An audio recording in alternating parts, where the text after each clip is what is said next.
Donc l'association Mélodis, en gros, pour faire ça rapidement, l'objectif est de faire des actions en faveur de l'accueil des différences dans les différentes structures d'enseignement artistique. Et je rebondis sur ce qui a été dit ce matin.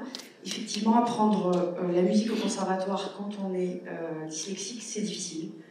On ne transige pas avec le solfège en conservatoire, hein, en France en tout cas, et c'est très difficile. Et c'est pour ça qu'en fait cette structure a été créée au début, c'est pour pouvoir accueillir des enfants qui ont tout aussi envie de faire de la musique que les autres, mais qui ne peuvent pas suivre le cursus extrêmement exigeant qu'on peut demander, notamment au solfège et dans les conservatoires.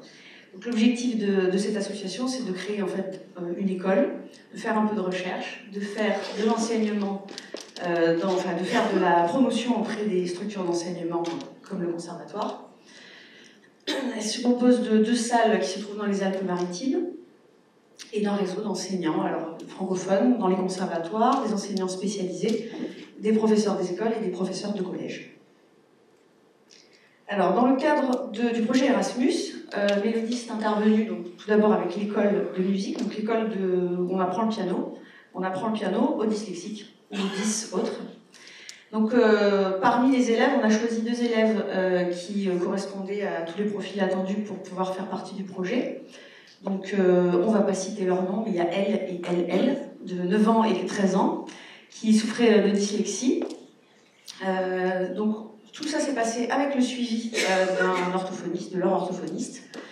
Et vous verrez tout à l'heure un témoignage de 2 enfants aussi, enfin 2 jeunes de 16 et 13 ans, qui sont également dyslexiques et qui ont pris des cours de piano, vous verrez tout à l'heure. Pour ma part, à Nice, donc moi je suis professeure d'éducation musicale en collège. Donc par rapport à ce qui a été dit ce matin, nous on a la contrainte d'avoir des ados.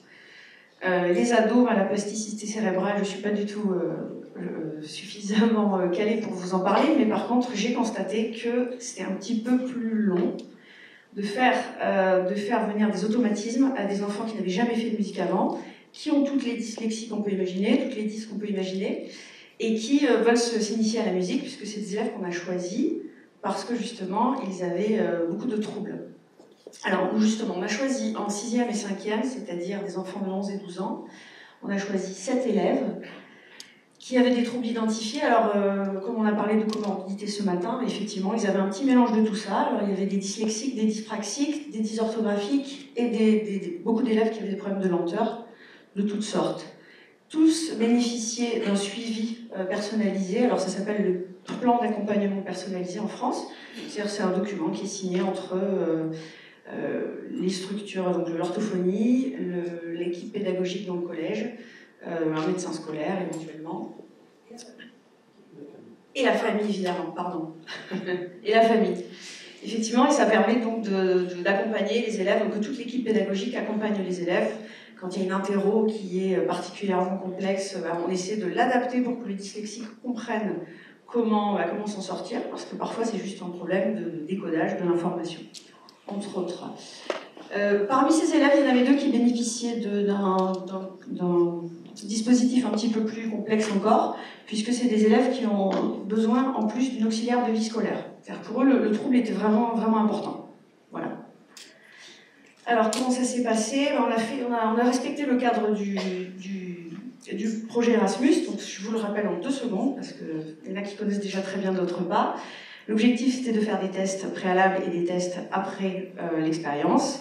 Ces tests ont été choisis en collaboration avec les 3 pays pour finalement aboutir à ces tests-là, donc le questionnaire cognitif général.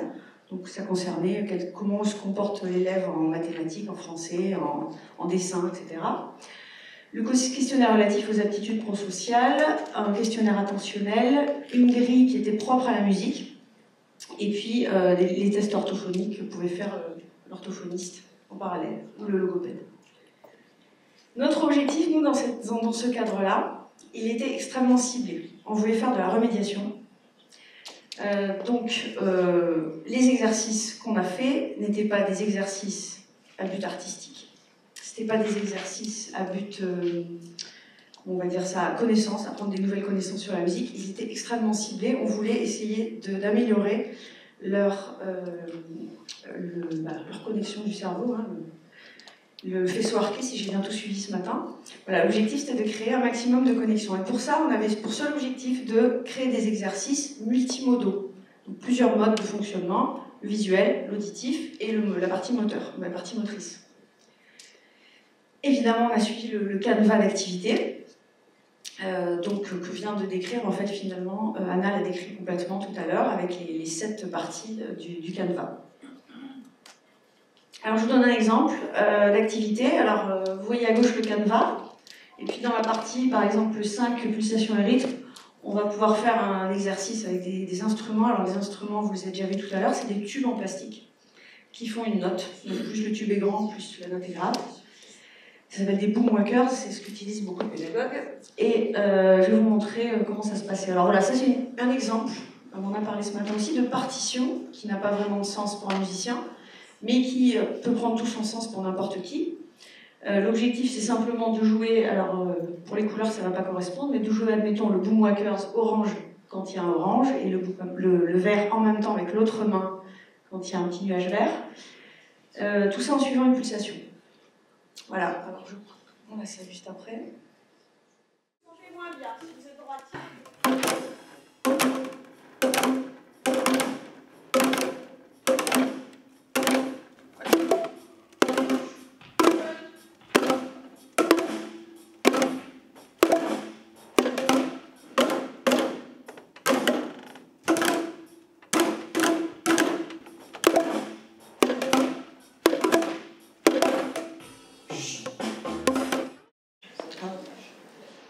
Donc ça c'était le premier exercice. Alors c'est ce que je disais, on n'a pas de visée artistique, là on l'entend pas mais il y a un clic, et ensuite en général je mets une batterie derrière, et parfois je le fais sur un morceau, ça dépend des séances.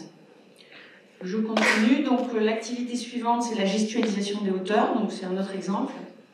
Cette fois-ci l'objectif c'est donc on apprend une chanson relativement simple, avec une variation de hauteur simple également. Et donc cette fois-ci, ils vont devoir, alors là c'est 2 choses à la fois. D'abord, en dictée, je leur demande de positionner les petits bâtons pour dire si le son est aigu, moyen ou grave. Donc c'est sous la forme de la dictée. Une fois qu'on a trouvé ce que c'est, on le fait ensemble en bougeant la main, ce qui les fait déchiffrer quelque chose qu'ils ont eux-mêmes reconnu à l'avance. Bouger, faire un geste physique associé au son qu'ils émettent. Ils chantent, ils font le geste, ils lisent le décodage, et comme ils connaissent la chanson, ça va les aider également. Alors on les voit juste après. Le son est de plus en plus aigu, de plus en plus grave. Donc vous avez 2 secondes, vous avez cette feuille, la chanson elle était écrite note par note. Bim bam bam bim bam bam ba ya. Bim bam bam bim bam ba ya. Bim bam bam bim bam bam ba ya.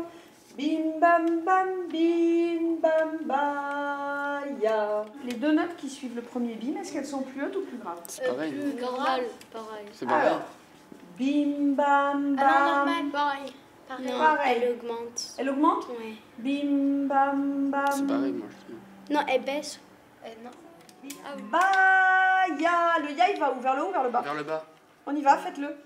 Ba ya. Bam bam bim bam ba ya. Ah, tout en bas. Alors c'est un autre exemple. À chaque fois, ça a des moments ponctuels. À la fin, un objectif. Alors cette fois-ci, je vais vous présenter un travail que fait Alice. Donc ça, c'est dans le cadre des vitamines rythmiques. L'objectif là est de percevoir les durées. Donc elle prend une chanson qui est l'eau vive et qu'elle a décomposée en différentes syllabes. Et sous chaque syllabe, il va falloir écrire si c'est un temps qui est long, une durée longue ou une durée courte. Donc c'est le résultat fait par les élèves en dessous. Et ensuite, elle va leur faire faire. Alors là, l'objectif pour que le temps soit perçu physiquement, pour les durées qui sont longues, en fait, on va faire un geste qui est long. Donc on va, sur la table, on va pousser, on va imaginer qu'on pousse quelque chose dans la durée. Donc on comprend que c'est long. Pour le geste court, eh ben, on va juste taper pour montrer que c'est un geste ponctuel. Donc en faisant ça, ça fera ma petite et comme, etc. Et ça va permettre de comprendre la notion de durée, qui est une notion vraiment difficile pour les élèves qui rencontrent ce genre de troubles. Un autre exercice, là, c'est destiné au piano. Donc là, l'objectif, c'est de faire des repères spatiaux, un repère spatial, sur le piano lui-même, pour se repérer et être capable de reconstituer quelque chose, un morceau au piano. Le repérage, c'est du repérage visio-spatial. L'intérêt de ça, c'est que on ne va pas l'associer aux notes, on ne va pas décoder une note pour en faire une note au piano, mais simplement décoder un codage tout simple qui est des couleurs et un ordre. Voilà. Il n'y a pas besoin de connaître forcément le solfège à un très haut niveau pour pouvoir jouer du piano. Et ça va venir petit à petit de toute façon. Alors maintenant, on va voir. Ça marche pas.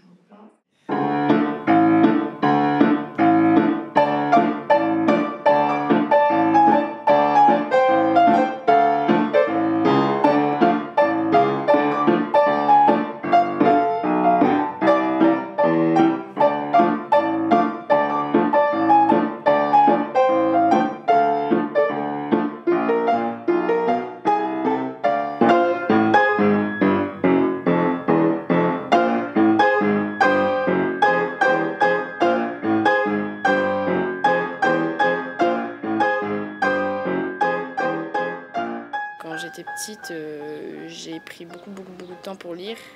Je ne savais pas lire quand je suis rentrée au collège, donc c'est assez tard.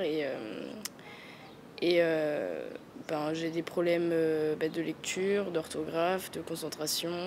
On met plein de couleurs sur mes partitions pour que j'arrive à m'y repérer. On fait des nuances avec des flèches pour savoir quand on doit augmenter le son du piano. On dit les notes à haute voix et on tape dans les mains pour dire les notes. Quand j'ai commencé le piano, j'ai tout de suite eu beaucoup plus de mémoire à côté parce que du coup je me concentrais beaucoup plus et même au niveau de la concentration, en cours j'étais beaucoup plus concentrée que quand j'ai commencé le piano, même après pour les cours. C'est vrai qu'à ce niveau-là c'était beaucoup mieux, ça m'a appris que du positif je dirais. Voilà, alors je crois que j'en ai terminé ici. Je vous remercie beaucoup de votre attention et je crois qu'il y a encore...